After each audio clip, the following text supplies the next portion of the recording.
కుంభరాశి వారు ఈ వారం కొన్ని ముఖ్యమైనటువంటి కార్యక్రమాలకు సమయము సరిపోక ఇబ్బంది పడుతుంటారు. ఈ సమయ పాలన పాటించలేకపోవటం వలన కూడా వ్యక్తిగతంగా కొన్ని ఇబ్బందులు ఎదురవుతూ ఉంటాయి. స్నేహితులు, బంధువులు, కుటుంబ సభ్యుల యొక్క సహకారం వలన కార్యక్రమాల్లో మంచి సఫలీకృతమైనటువంటి ఫలితాలను కూడా పొందుతుంటారు. భూ సంబంధమైనటువంటి వివాదాలు పరిష్కారం చేసుకోగలుగుతారు.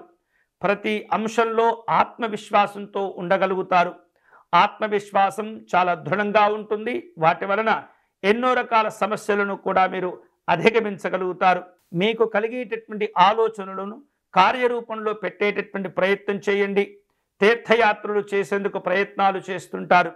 విదేశీ ప్రయాణాలు కలిసి వస్తుంటాయి. లేదా దూర ప్రాంతాల్లో కార్యక్రమాలను మీరు నిర్వహించే ప్రయత్నం చేస్తుంటారు. ఉద్యోగ విషయాల్లో ఈ వారం పని భారం పెరుగుతూ ఉంటుంది. బాధ్యతలతో వ్యవహరిస్తూ ఉండాలి. పిల్లల చదువుల విషయంలో అనవసరమైనటువంటి ఇబ్బందులు పెరిగే సూచనలు కనిపిస్తున్నాయి. వాటిని ఏమాత్రం కూడా ఆలస్యం చేయకుండా మంచి మంచి నిర్ణయాలు తీసుకుంటూ ఉండాలి. బాధ్యతతో వ్యవహరిస్తూ ఉండాలి. వేరువేరు రూపాలలో లక్ష్యాలు మీకు ప్రారంభమవుతూ ఉంటాయి. మీకు రావలసినటువంటి బాకీలు వసూలు చేసుకునే అవకాశాలు కూడా కలిసి వస్తాయి. నాయకులను, ఇతర అధికారులను కలుసుకోవలసిన అవసరాలు ఏర్పడుతుంటాయి. వేరువేరు రూపాలలో ప్రయాణాలను ఏర్పాటు చేసుకుంటారు. సౌకర్యవంతమైనటువంటి వస్తువులను కొనుగోలు చేస్తారు.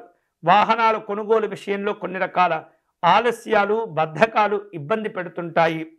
ఈ వారం శుభకరమైనటువంటి ఫలితాలను పొందేందుకై సుబ్రహ్మణ్య స్వామిని ఆరాధించే ప్రయత్నం చేయాలి. కుంభరాశి వారు సుబ్రహ్మణ్య స్వామి వారికి ఈ వారం విభూతితో అర్చన నిర్వహించటం, అలాగే స్వామివారి భుజంగ స్తోత్రమును పారాయణం చేయటం వలన శుభ ఫలితాలు పొందవచ్చు.